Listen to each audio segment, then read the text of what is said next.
and your food, this is what we need you to come do. All right. Fayette Lamar County Forestry Logging Workshop will be on September the 10th from 8 a.m. till 4 p.m. And it will be for 6 professional log managed credit or 6 CFE credits. So I would like to ask one of the commissioners if you would like to come speak at the beginning of the program of the importance of logging and forestry in Lamar County, and just give them a little extra encouragement. We happen to have a lot. And the fee is only $10, and that might change if we can get a few more sponsors. But this is on September the 10th from 8 a.m. to 4 p.m. The last event will be a free parenting class, and this will be through the Ready, Set, Grow. And Lamar County was chosen as one of the host sites. This is done through a $15,000 grant to promote early childhood development. And we need to find some young ladies and men who are expecting or have kids up to ages of 5 years and under. So this is a program, and this will be held at Grace United Methodist Church. And surely we got some mothers-to-be or mothers that can participate in this program. It's not teaching you how to be a parent, but resources that will help you become a better parent. So how many can sign up for that? Many as we can. Many as we can. Okay. Yeah, they would like to take at least anybody under 30. Well, not age 30, but right. 30 and under participants. Right. So we would like the men, the fathers to be participate as well. So it's a great opportunity. You get rewarded financially, resources, pack and plays, books, dinner, and other resources. So we're trying to help Lamar County. That's great. That we've been put to the back burner, but now we got an opportunity to move up the ladder. The extension office done us real good while we were down there. We appreciate the county agents feeding us the 2 meals, and several of them asked me, did I know you? I said, I've never heard of it. It was good. Thank you, sir. Thank you, Mr. Jerry. When did you say that logging class was? Excuse me? When was the logging class? September 10th. September 10th. David Gunnels is on the agenda for speaking that day. Appreciate it. Okay, we have our state representative, Mr. Tracy Estes here. I was going to give him an opportunity to speak if he had anything. I mentioned to a couple of you guys coming in, talked to David about it. Been working really hard in the last, one project probably for 5 or 6 years, trying to find some money down in the Luskwalla Creek area. All of you know, it's basically within the table there, what a hard time we've had finding the money. Most of you already know this. I've had meetings with Senator Tubble's office, Senator Britt's office, Congressman Anderhope's office, others at the state level, trying to find the funding to at least get this project underway. We had meetings with the U.S. Army Corps of Engineers, and their explanation to us is just the study itself is going to cost $3 million. Federal government will pay 1/2 of that. So we're left to come up. Don't worry, I'm not asking for a check today, so don't panic. We've got to come up with another $1.5 million just to fund the study. And I know most of you have been told, because I've told most of you, that what they're recommending to really fix the problem. I know that's what we want. We want a long-term fix to what's been a long-term problem. Not just to dredge, westward, however far we think we need to go. They're recommending we cross the state line and go all the way back to the 10-ton waterway. That's going to be a 27-mile dredge. And so I was talking to an engineer the other day, and Mr. Roberts would know a lot more about that than I would, but I've heard of more than $100 million. But the good thing is Lamar County doesn't have to pay for that. And that would be a federal project because neither Lamar County nor the state of Alabama has the money to do that. But it's going to take that type of approach, I honestly believe, to fix that issue and save the southern third of Lamar County. I've had letters written to Congressman Adderholt, and I've been working on it together, and he's asked me to gather letters together, and I've gotten some from the probate judge, county commission, the mayors on that end of the county, the Department of Transportation. Those of you that travel down there, a lot will tell you there's a spot down on 17. We're that close. Yeah. It's been washed out. Behind Jeff, it's that close to the highway. And so it's not a matter of something having to be done. It's just when can we do it? Yeah. And so we're working on that. And I was sharing with the probate judge before the meeting a little bit about what we've been looking for on that. Also, I had spoke with our engineer, a couple months ago, Dylan, about some of the needs we have for equipment.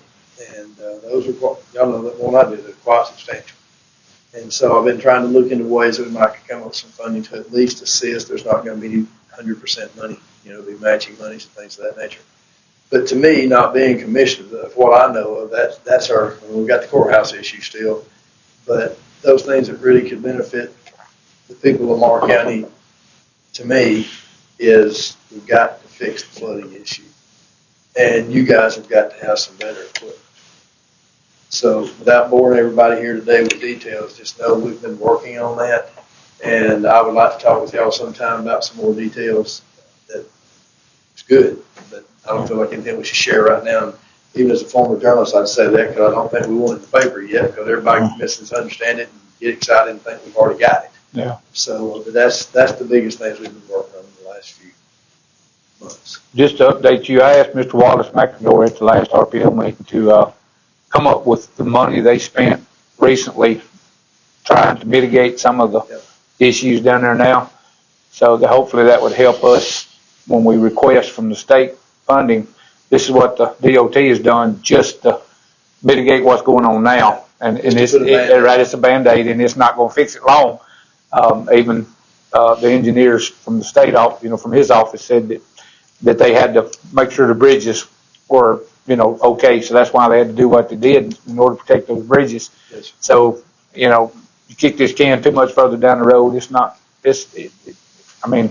ain't gonna get better on its own. He understands the severity of it. That. But I thought maybe his budget numbers, when I get those, I'll try to get them to you, because maybe that'll help you on the state end, just present to the governor's office that you're gonna spend it on the DOT side to fix Highway 17, or you can give it to us to get the dredging done. One of the two. He's made it clear to me in previous conversations, there is no short-term fix to what they're on the verge of experiencing on 17. Right. So I had something else I was going to tell you about and had a senior moment. So it has left me. If I think about it, I'll catch it as you go out the door. But I can honestly say each county has different needs. But the Lusbelila Creek is the one that's hit me at the heart, the hardest since taking office 7 years ago, is when you have a grown man, and I mean a physically strong man that I wouldn't want to mess with, call you on the telephone and cry because he's lost generational timberland. Yeah. He was going to use supplemental retirement. It's gone. And families have lost pasture land. They may never get back. Right. And I'm preaching to the choir, but it's, I don't know if I've ever seen anything I know I haven't since I've been in office. I don't know if I've ever seen really anything in my life, not on television, but to stand there and see it for yourself and see the scope of damage that has caused. Mm-hmm. And I think y'all would agree we're going to get one shot at this. Yeah. Maybe. Yeah. Hope we get one shot at it. And if we're going to do it, my vote is, for what that's worth, is we do it right. And we fix it so generations to come will be asking, what do you mean by Lusbelila Creek? Well, right. We want it fixed. Right. So, appreciate the opportunity, guys. Thank you, Tracy. Thank you. I guess before we move on, I'd just like to say, if you could set up another meeting with the Corps of Engineers, I'd like to give them my input on some of it. Not that it's going to be more than what's already been said, but They're out of Mobile.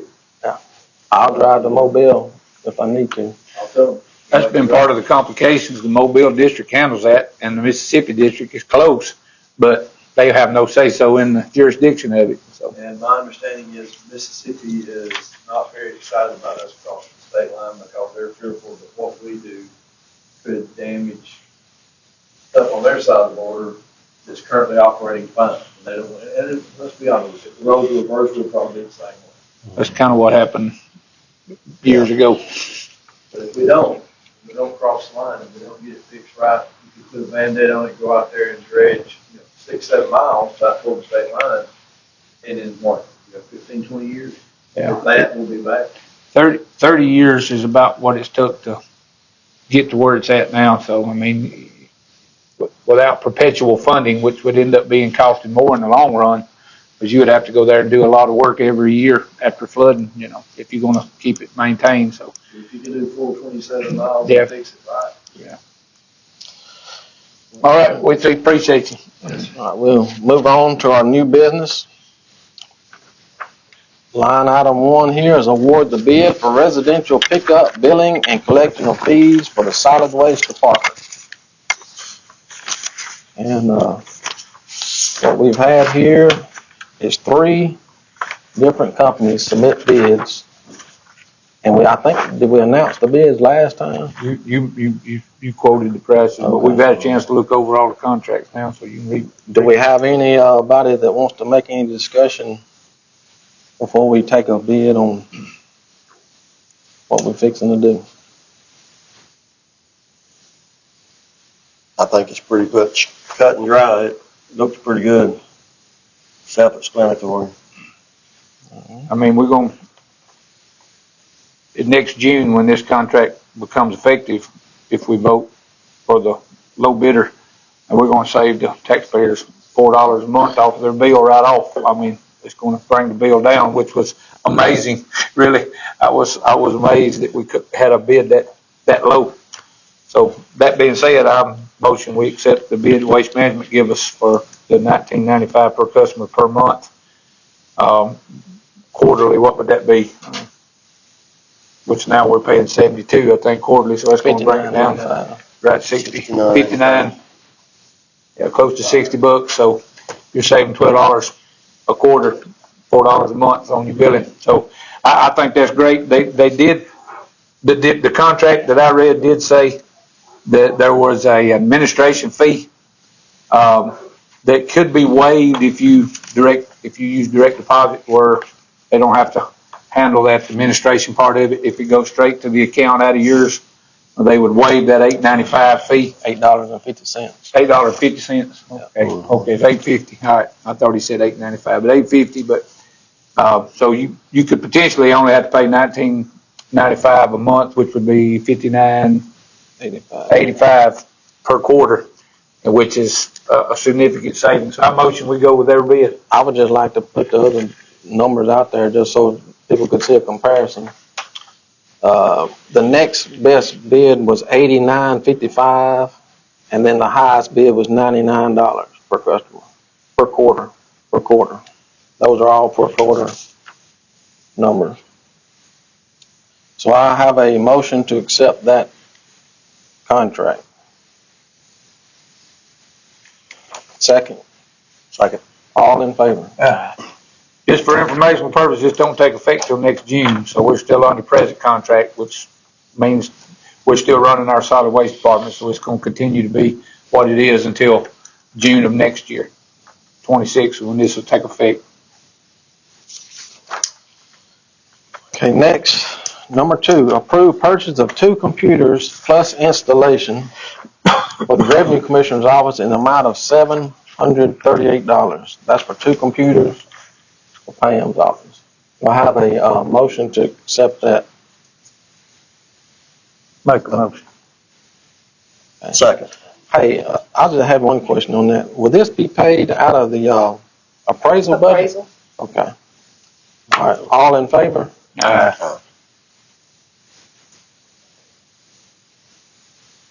Okay, we have number 3 here is Sheriff Manpower Authorization Change. I don't have a copy of it. I don't have a copy of it. Oh, that's fine. I've got it. We have to address it. A couple months ago, we had talked about converting one of my part-time slots from a deputy to a jailer's slot because we had so much comp time and stuff built up there, and which, like many of my ideas, wasn't quite as brilliant as I thought, because come to find out, once we did it, we can't.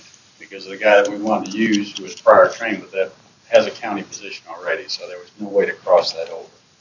So now I'm coming back to you asking to convert that back to a law enforcement slot. I don't think there's any major changes other than the name of where he's working at, and try and get Greg Graham back.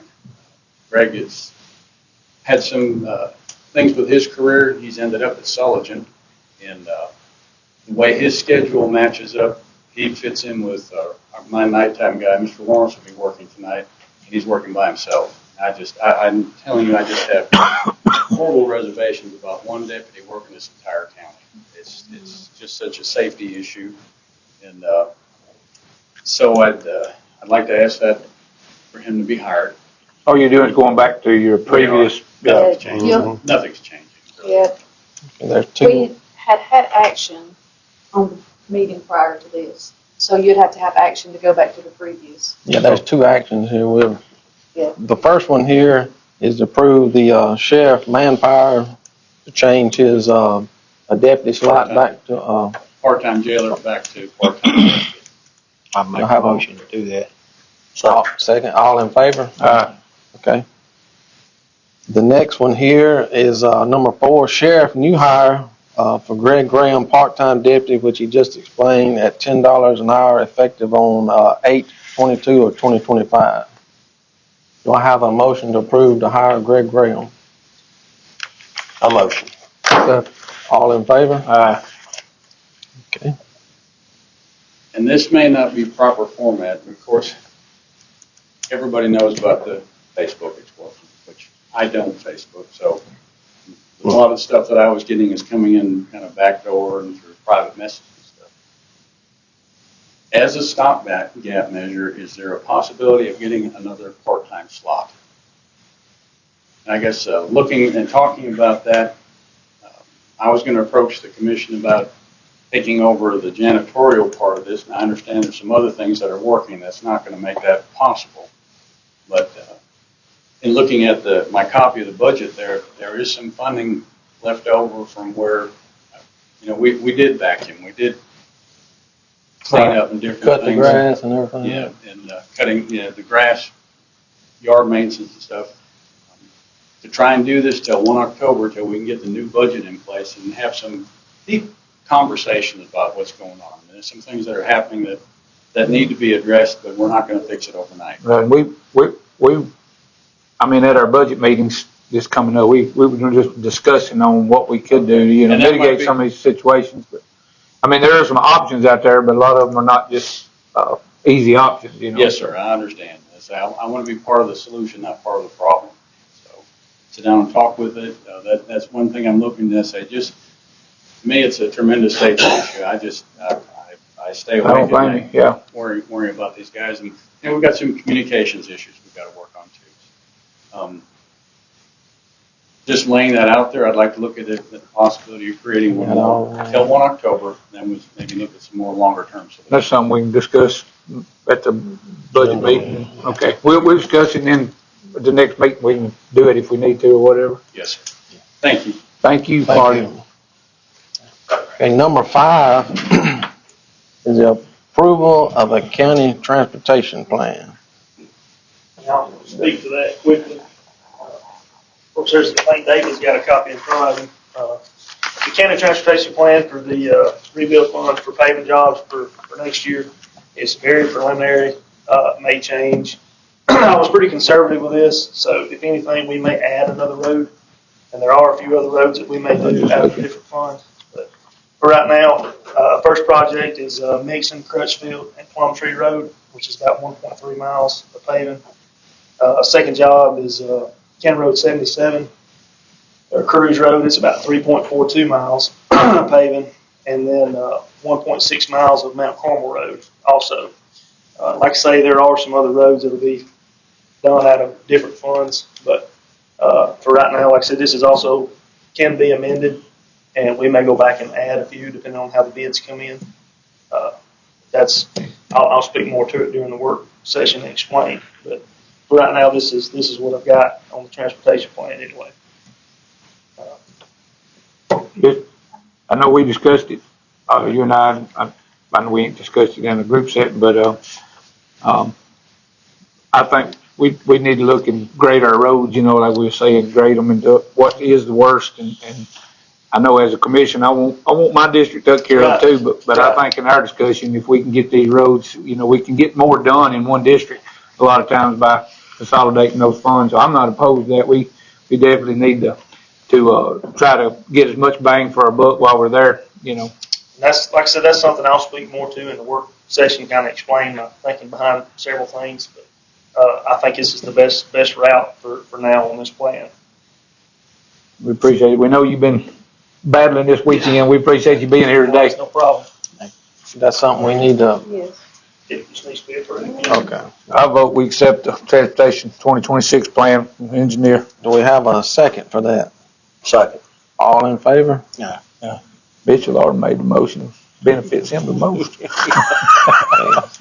Last here on the list is approval to move Mr. Joe Smith from part-time to full-time road crew flagger at $8 an hour beginning September the 2nd of 2025. Do I have a motion to approve that change? I'll make a motion. We have a second. All in favor?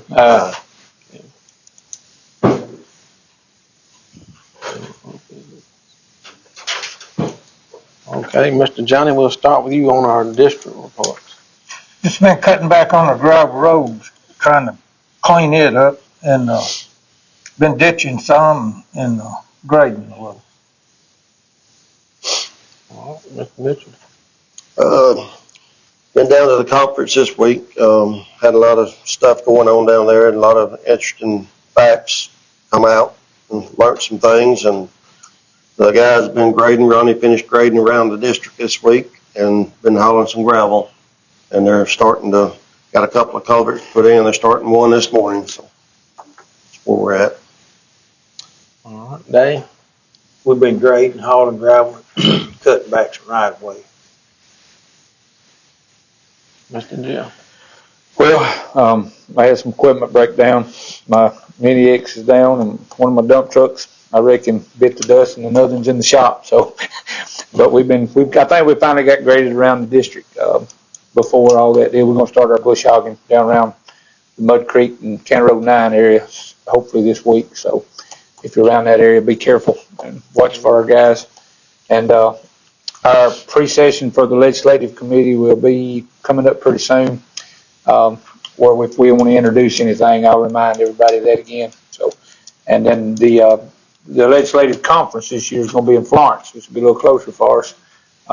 And encourage everybody that can go. There's a lot of information given out there on what to expect in the next legislative session coming up, and that thing starts very early this year, does it not, Tracy? 13th of January. It's going to be one of the, right, it's one of the first ones that I've seen since I've been in office that started that early. Every fourth year, the quadrennial. Yeah, quadrennial. And we're not expecting a big, because this is election year, we're not expecting a bunch of controversial legislation from what I understand, but there are some things that's going to have to be dealt with this year. So I encourage you to stay involved and I'll try my best to keep you informed on the legislative process, what's going on. It might affect Lamar County, but we appreciate our legislators. Appreciate y'all and appreciate you taking care of all that legislation stuff for us. I'm glad to exchange that duty if anybody would like it. Okay. Does anybody else, any of the officials, have any announcements that they'd like to make at this time? I just have one. County offices, but they'll be closed on September the 1st of 2025 for the Labor Day holiday. And without anything else, I need a motion to adjourn. Oh, wait a minute. I was a few minutes late because I didn't anticipate the traffic, but I wanted to address the commission. Is that okay with y'all? Yeah, we can go back, I guess, and public comment, can't you? Yeah, that's fine. Okay, I appreciate it. I just we give it a little time. We have a 3-minute I have a limit. 2-minute and I have a 1 minute. Oh, yeah, there you go. Whichever ones you want. Okay. I've got it on my phone, that way I don't get off track. Let me get it real quick. Y'all want the 2 minute or 1 minute? Whatever you. Let us have what you want. Okay. Lay it on us. pull it up here, okay. All right. My name is Christine Tibelak, and I'm here as the wife of a Lamar County deputy, but also as a member of the community who depends on these deputies every single day. My husband, Eric, has served for 4 years. In that time, he alone has arrested over 200 felony offenders and more than 300 misdemeanors, and that's just his numbers. There are 7 other deputies plus the sheriff, each with their own records, answering 50 or more calls a week. Those calls range from shootings, stabbings, violent domestics, suicides, fatal wrecks, and then to smaller but important ones like the elderly lady that hears a bump in the night or a neighbor upset about their other neighbor's dog. And they do this in a rural county, often patrolling alone, knowing backup may be miles away. They step into dangerous situations without hesitations because that's their duty. Yet despite all of this, these deputies are paid just $14.14 an hour. And even after a 1% raise a few months ago, that's about $29,000 a year, while the living wage for a family of 4 in Alabama is closer to $19 an hour or $80,000 a year. Our deputies are working for about $50,000 less than the living wage, while surrounding counties pay closer to $18 to $22 an hour. These men and women aren't just fighting crime. They're carrying trauma, seeing tragedies most of us will never see, and still showing up for the small needs of our neighbors. They are not immune to the emotional toll. And if Lamar County doesn't act, we will lose them to places that pay fairly, leaving our community less safe. Raising deputy pay is not a luxury. It's an investment in public safety and the well-being of Lamar County. I urge you to do the right thing and raise their pay to a level that honors their service and sacrifice. And thank y'all so much for your time, and I'm sorry for being late. No, it's okay. And you can add to that if you need to. You can take a little more time if you needed to. Well, I wrote it that way I wouldn't get off topic, because I can do that. But, I have an issue with him getting paid $14 an hour just because I feel like it's a slap in the face. Just last night, my husband arrested somebody with almost 3 ounces of marijuana. Another, I don't remember, where does Hayden work? At? Vernon. He got his first meth arrest. This is a brand new cop. These guys are out here. They are working. They're not sitting off in the corner. They're not creating roadblocks and out harassing people.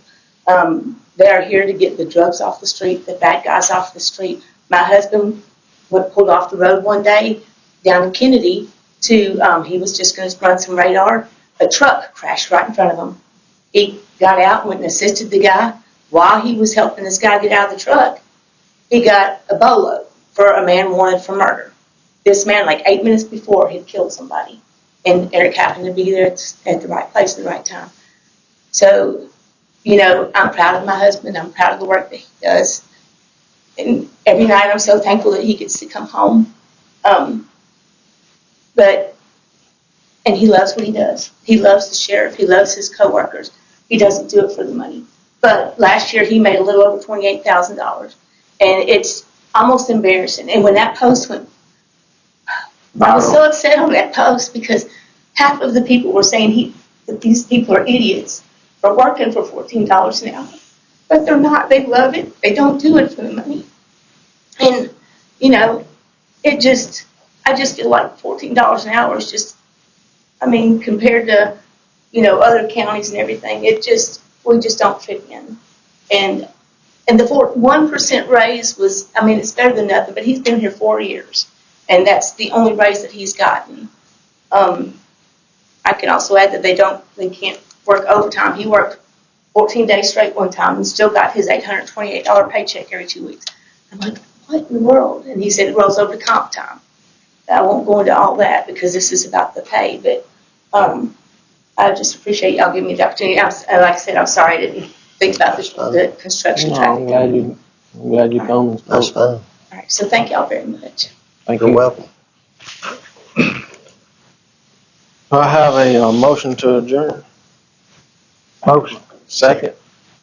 All in favor? Nah. We are adjourned.